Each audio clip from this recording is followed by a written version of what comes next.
කොහොමද ඉතින් කට්ටියටම Chinese simulator install කරන්න හැදෙන සම්පූර්ණ මුලින්ම අගටම අද මම කියන්න ආයේ මම කලින් වීඩියෝ එකක් දාලා තිබ්බා. ඒක voice cut මුකුත් නැතුව normal විදිහට දැම්මේ. දැන් ගොඩාක් අය install කරන් Chinese එක Google එකේ search කරලා Chinese simulator කියලා ගහලා තමයි ගන්න. මේ ඉන්නේ මේ link එක. මේ link එකෙන් ගන්න Chinese simulator එක ගන්න එපා. වැඩ කරන්නේ නැහැ. ඕගලන්ට Chinese එකේ 32 bit එක ඕන නම් ඒකේ තියෙන link එක syzs.qq මේක search කරාට පස්සේ මේ ඉන්න original site මේ Chinese එකේ emulator එකේ link එක මෙතනින් ගත හැකි 32 bit එක. මේක වැඩ කරනවා. මේක 64 එක වැඩ කරන්නේ නැහැ. 64 එකේ කලින් ආපු link එක වැඩ කරනවා. මේ තියෙන්නේ මේ ඒක setup එක මේ තියෙන්නේ මෙතන syzs install කියලා. මේක මම වුණොත් drive එකට දාලා දෙන්නම්. link එක දාන්නම් comment section එකට. මේකේ මේ setup file එක විතරක් ඕගොල්ලෝ අනිවාර්යෙන් හොයාගන්න. එහෙනම් මම ඒක දානවා මේකට. මේ නැත්නම් මේක install කරන්න එපා. මේක හරියන්නේ නැහැ. මේක Chinese කොට මේක හරියන්නේ නැහැ. ඉතින් මේක install කරන්න මේක දැන් double click කරාට පස්සේ එතන පොඩ්ඩක් ඉන්න. මෙතන double click කරාට පස්සේ දැන් මම මේක Chinese එක install කරලා තියෙනවා PC එකට emulator එක. මේක ඔයගොල්ලෝ start දෙන්න. සම්පූර්ණ game loop එක uninstall කරලා ඒක temp local disk එකේ තියෙන temp folder එක delete කරලා තමයි මේක දාන්න ඕනේ. මෙතන start දෙන්න. start දුන්නාට පස්සේ මේක download වෙනවා. download වුණාම ඕගොල්ලෝ අනිවාර්යෙන් registry වලට යන්න. registry editor එකේ මේ path එකේ මෙතන ඉන්නේ computer එකේ HKey current user software tension mobile game PC share මේකේ බලන්න SF කියන එකයි මේ temp path කියන එකයි අනිවාර්යෙන් C එක තියෙන්න ඕන locally. C එක නැත්නම් ඕගොල්ලෝ මෙතන C එක දාගන්න. එතන temp path එක click කරලා capital ගහලා D එක E එක වගේ hard මොනවා හරි තියෙනවා නම් ඒවට යන්න පුළුවන් temp මේ folder එක. ඒක නිසා ඕගොල්ලෝ C එක අනිවාර්යෙන් දාගන්න. C දාලා ඊට පස්සේ ආයි මේක close කරන්න. දැන් මෙතන මේක open වෙන්නේ. මේ විදිහට මේ open වෙන්නේ.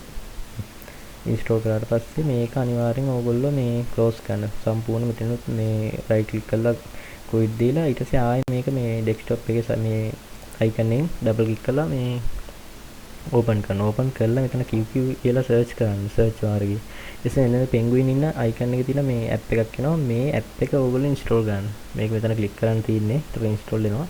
එතකොට ආයෙ download වෙද්දි බලන්න registry වලට ගිහිල්ලා මෙතන temp path එක තියෙන්නේ C එකද කියලා. අනිවාර්යෙන් C එක දෙනවා. ආයි කියන්නම් temp path search bar එකේ reg කියලා search කරලා පස්සේ එනවා registry editor එක. ඒකේ computer HKey current user software tension mobile game PC shared. ඒකේ අනිවාර්යෙන් බලන්න temp folder මේ path එක තියෙන්නේ මේ locally C එකේ වෙන්න ඕනේ. නැත්නම් game එක FPS drop වෙන්න පුළුවන්. load වෙන්න වෙලා යනවා. ඔය වගේ ප්‍රශ්න එනවා. මේක install වුණාට පස්සේ දැන් normal විදිහට emulator එක open වෙන්නේ. ඉන්නම එකත් ඔයගලන්ට කියන්න emulator එක දැන් open වෙනකොට දැන් මම මේක download කරලා තියෙන නිසා මේ මට දැන් ආයෙ වෙනම download කරන්න ඕනේ නැහැ. ඔයගොල්ලෝ අනිවාර්යෙන් QQ එක install කරලා පස්සේ emulator එක normal විදිහට open වෙනවා. open වුණාම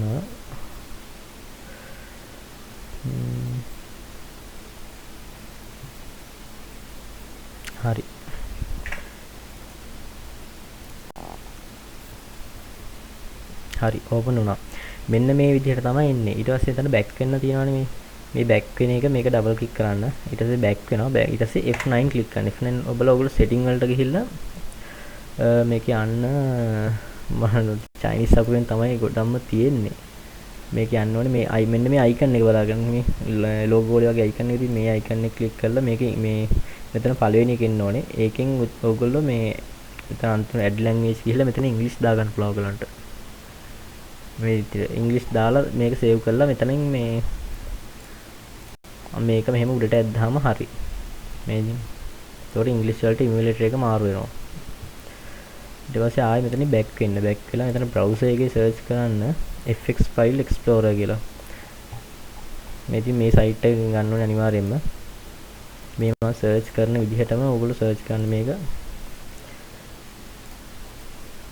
මේ ඉතින් මේක තමයි site එක. APK Fury මේ site එකෙන්මයි ගන්න ඕනේ.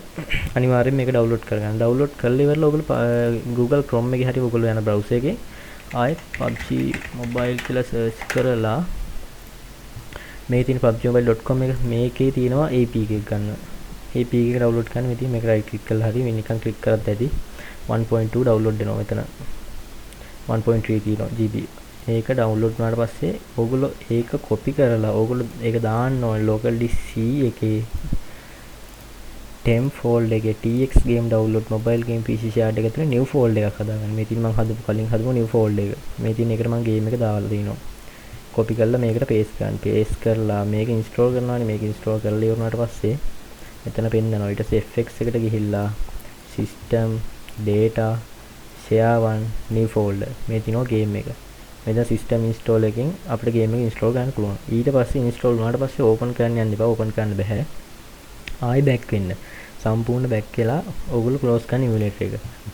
ඊට පස්සේ මෙතන desktop එකේ icon එක තියෙනවානේ. Chinese අකුරෙන් පෙන්නනවා මේ emulator icon එක. ඒක right click කරලා open file location ගිහිල්ලා මෙතන app market තියෙනවා. TX game assist එකේ UI folder එක. UI එකේ තියෙනවා මෙතන emulator en කියලා. මේක right click කරලා rename ගිහිල්ලා en1 කියන select කරන්න. මෙතන තියෙන්නේ en1. ඊට පස්සේ ආයේ Android emulator exe එකේ කොපියක් අරගෙන මෙතන paste කරලා ඒක ආයෙ ඔයගොල්ලෝ emulator en කියන විදිහට මේ replace වෙන්න ඕනේ. දීලා save කරන්න. save කළා මෙතන මම text document එකක් තියෙනවා මෙතන. මේකත් මම මේ drive link එකත් setup file එකත් එක්ක දාන්නම්. මේක ඔයගොල්ලෝ copy කරගන්න. copy කරලා මෙතන right click කරලා properties වලට ගිහිල්ලා මෙතන paste කරන්න. සම්පූර්ණ මේක තියෙන ටික edit කරලා මේක paste කරන්න. paste කරලා ඊට පස්සේ ඔයගොල්ලෝ normal විදිහටම double click කරාට පස්සේ game එක open වෙනවා. සාමාන්‍යයෙන් දැන් මගේ මම setting use කරන්නේ මේ ටික තමයි. මගේ තියෙන i5 Gen GTX 760 මම සෙල්ලම් කරන්නේ 60 fps SDR 60 වගේ iPad ගහනවා normal original ගහනවා. මම දැන් කාලෙකින් සෙල්ලම් කරන්න උනේ නෑ මට. මේ setting ටික තමයි තියෙන්නේ. සාමාන්‍ය ඔයගොල්ලන්ගේ i5 4th gen එක වගේ ගත්තොත් freeze වෙන ප්‍රශ්නේ දෙනවනේ. දැන් Chinese එකේ දැන් මේක උනා සාමාන්‍ය 64 කට freeze වෙන ගතිය වැඩි. ඒක නිසා ඔයගොල්ලෝ i5 4th එක ගත්තොත් මෙතන course 4යි තියෙන්නේ. 4යි කියන්නේ අනිවාර්යෙන් course 2 දැම්මම හරියන්නේ නැහැ emulator එක. අනිවාර්යෙන් ඔයගොල්ලෝ මෙතන course 3 select කරන්න. 3 පෙන්වන්නේ නැත්තේ මෙතන register එකෙන් පුළුවන් select කරන්න. register එකේ මෙතන තියෙනවා මේ VM CPU count කියලා. මෙතන 3 දාලා okay දීලා බලන්න. ඊට පස්සේ emulator එකේ setting වල එතන 3 වෙනවා. ඒතර freeze වෙන එක ගොඩක් මඩු කරගන්න ඒකෙන්. සාමාන්‍ය emulator එකේ freeze වෙන්න බලන්නේ නැහැ. නිතරම නැත්නම් i5 4th එක සාමාන්‍ය මම ඉස්සර සෙල්ලම් කරලා තිනවා මං ගා තිබුණේත් i3 3rd i5 4th එහෙමයි මං ආයෙ හදාගෙන PC එක. මේක දැම්මට පස්සේ freeze වෙන එක සාමාන්‍ය 70 කින් විතර අඩු වෙනවා. කිසිම ප්‍රශ්නයක් නැහැ. අර players ලා වැඩි වෙන විදිහට තමයි ඊට පස්සේ freeze වෙන්නේ. එච්චරයි ඔය ටික තමයි තියෙන්නේ. සාමාන්‍ය log වෙනකොට ඔයගලන්ට log වෙන්න පුළුවන් third mail QR code කට්ටිය කියනවා මේක පුළුවන් කියලා Google Play මම try කරලා බලලා නැහැ. පුළුවන් මේ මම ඒක බලලා නැහැ. මම third mail එකෙන් තමයි ගොඩම log වෙන්නේ. ඉතින් ප්‍රශ්නයක් නැහැ. ඔයගොල්ලෝ මේ විදිහට කරන්න ban වෙන ප්‍රශ්න නැහැ. ඉතින් මම සාමාන්‍ය 2021 ඉඳන් වගේ සෙල්ලම් කරනවා. අද වෙනකන් කිසි ප්‍රශ්නයක් වෙලා නැහැ. මේ Chinese simulator එක ආපු දවස් නම් මම Chinese simulator තමයි සෙල්ලම් කරන්නේ. අද වෙනකන් කිසිම account එකක් ban වෙලා නැහැ. හරි boys ඉතින් ඔය ටික තමයි තියෙන්නේ. ඉස්සරහට අපි බලමු තව videos කරන්න.